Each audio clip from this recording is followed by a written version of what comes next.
My mom let me struggle for years to earn my dad's love, knowing I wasn't his biological son, and now I don't know if I can forgive her. Posted by you/foreverplane70101. My 17M parents were young when they got married. My mother, 38F, is a stay-at-home mom and works part-time, while my dad, 40M, is a software developer. I am the oldest of 4 siblings. I have been treated like the black sheep of the family for as long as I can remember. Birthdays never meant anything, just a cupcake from my mom and no presents. I wasn't allowed to have friends over. Christmas was never something I looked forward to. At most, I would get some socks while I watched my dad, aunts, uncles, and grandparents give my siblings gifts, new bikes, the latest fashionable clothes, phones, game consoles, games, you name it, they got it. The same went for their birthdays, big parties where their friends and family would show up and shower them with gifts. I was never allowed on family trips or vacations. I was left behind to stay with my grandparents, who were strict about everything I did. Sometimes, they would even call someone else to pick me up when I was supposed to stay with them. My mom got a part-time job when I was 13, and sometimes she would ask if we could just spend the day together while my dad and siblings were out, even if it was just to get ice cream. When I was home, I mostly stayed in my room and studied.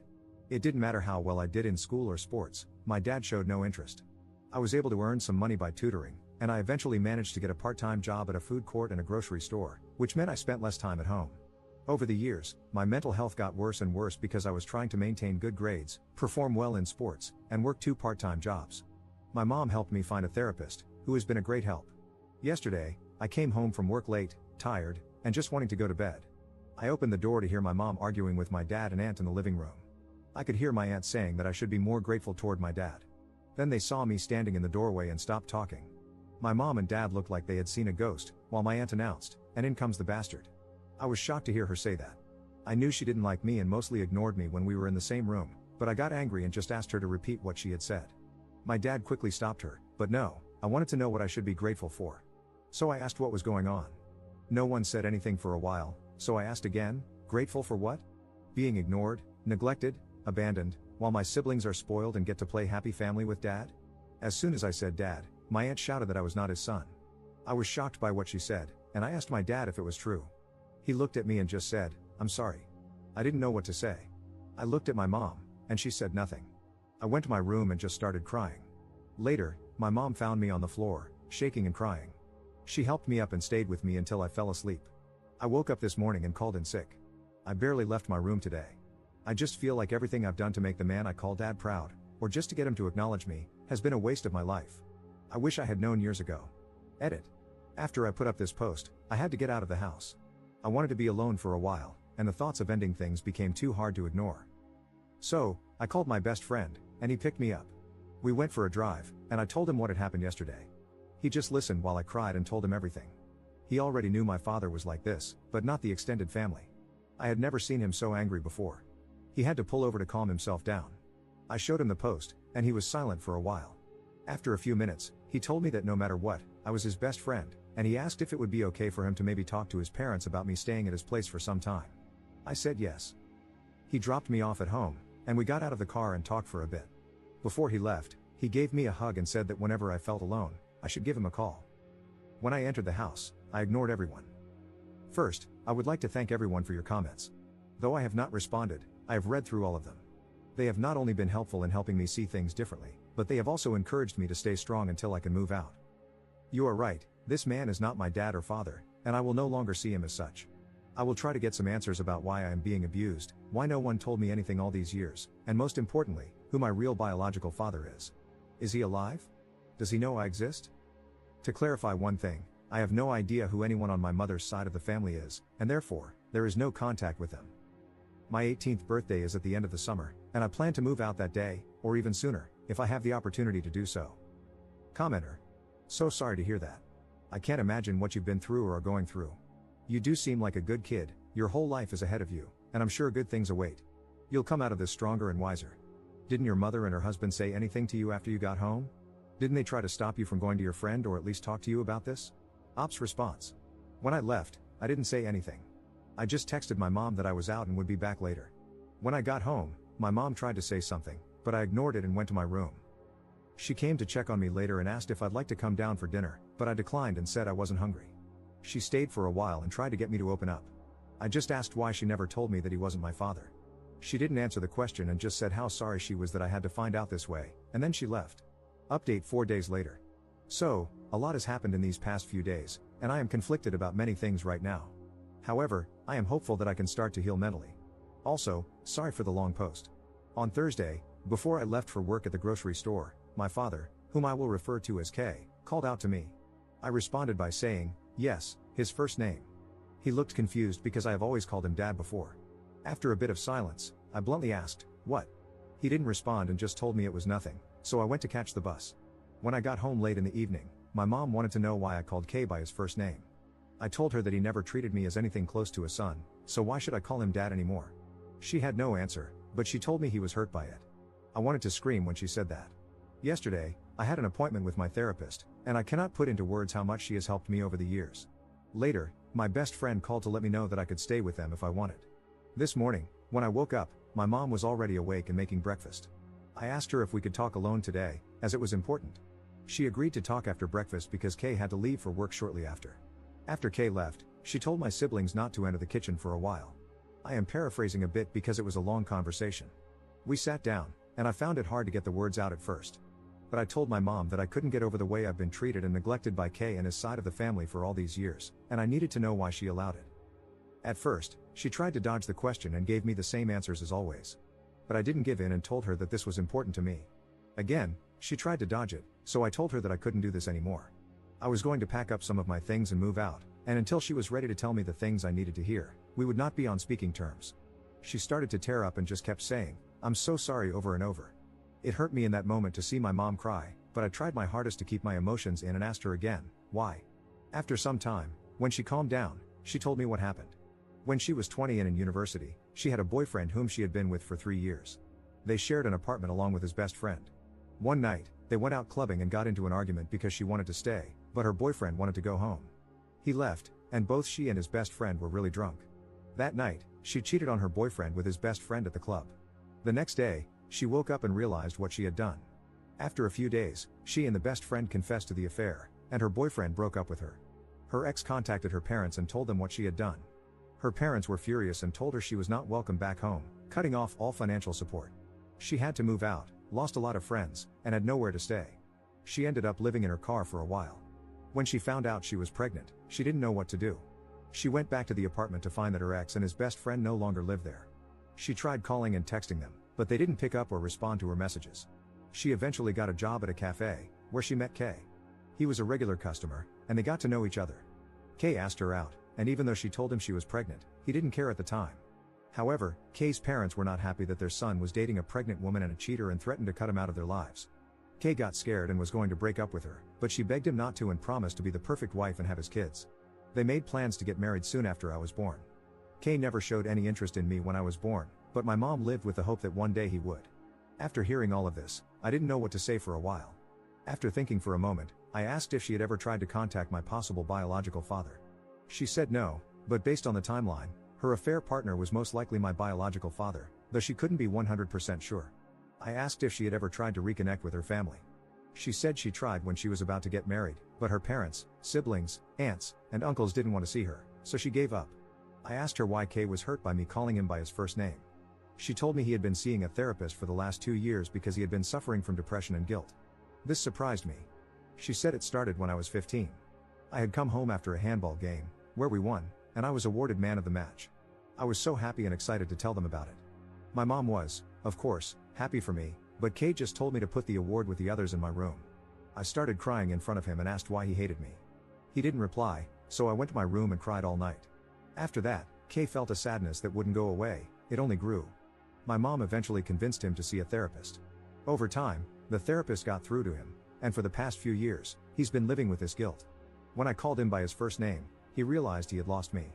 The next question I was afraid to ask, but I asked if he had ever abused her. She told me he had never abused her and that Kay had only ever loved her. The only time he ever questioned her was when she was pregnant with my younger brother, and he asked for a paternity test, which she understood. When it came back positive, he apologized and never questioned her again. The last question I asked was why I was left with people who abused me physically, mentally, and emotionally while they went on trips and vacations. She was shocked to hear about the physical abuse and asked me what had happened. I told her that I never said anything at the time because I was afraid of Kay's family members when it happened. I told her everything I could remember, but here are some of the things they did. My grandparents would scold me loudly and hit me when I was younger. My aunt never spoke to me unless she needed a favor, only to then go back to ignoring me and telling me to stay in the guest room. When I was 14, my father took the family on a 2-day trip to Croatia but left me with his older brother. His brother asked me to go to the store to buy some things, and of course, I said yes. When I came back, he opened the door, took the bags, and locked me out of the house. I sat there crying until they had all finished their dinner. Then he let me in. My mom cried the whole time while I told her everything. She told me how sorry she was. She knew they didn't like me, but this was pure hate. After the conversation, she asked if I was going to move out and where. I told her I was planning on it but wouldn't tell her where because I didn't want Kay to know where I would be staying. She started crying again, and it hurt to see her cry. The conversation was long and lasted several hours, but these are just the main points. After that, I went to my room to clear my head and think. About an hour later, someone knocked on my door, and I told them to come in. It was Kay. He asked if he could enter, and I said yes. It was the first time I could remember him ever entering my bedroom. He looked around for a bit, stopping at the shelf where I keep all of my awards and trophies from school and sports. He looked both surprised and sad when he saw the medals from when I did track and field and played football. He stopped when he saw the small man of the match award and picked it up. He held it for a while and started to tear up. Then, he put it back and sat down on the bed. Neither of us said anything for a while. I asked if Mom had told him what we talked about. He was still tearing up and slightly nodded his head. I asked him if he was aware of how I see him. He nodded again and whispered, yes. I asked, so you know the extent of what your parents and siblings put me through? He looked me in the eyes and asked if it was true. I said yes, and he just started crying. After a while, he stood up and hugged me.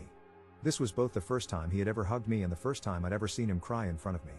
I just hugged him back and started to cry too. He didn't want to let go and said how sorry he was, for the pain he caused me, for the years of neglect, for treating me like an outsider. He begged me not to move out. When he finally let go, he asked for a chance. I told him that maybe, with time, I could forgive him and Mom, but they had to earn it. However, I would not forgive his family for the things they had done. Also, for now, he was still Kay. He was hurt by this but accepted it.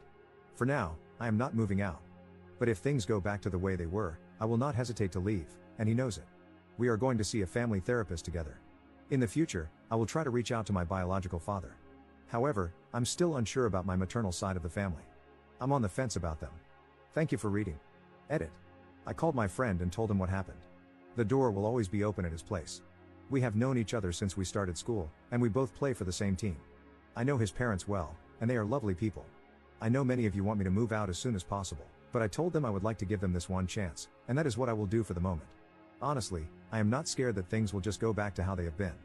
I have been saving all of my money since I started working.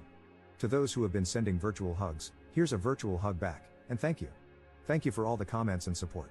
Commenter. What are they going to do about your stepfather's family's abuse? Are they going to call them out on it? And how do your other siblings treat you, obviously with the exception of your sister, who seems to love you? Ops response. Kay and Mom have spoken to my siblings, letting them know that, from now on, his side of the family will not be allowed to visit anymore for the foreseeable future. They were surprised at first, but Kay explained what happened. My brothers didn't know what to say, but my sister got really angry at Kay and Mom. I had a talk with my siblings about how hurt I was by my strained relationship with my brothers because we used to be a lot closer. It's like they started seeing me as a roommate rather than a brother some time ago. My sister has always wanted to spend time together and gets really upset if she misses my games. I let them know that I didn't care if they saw his family outside the house.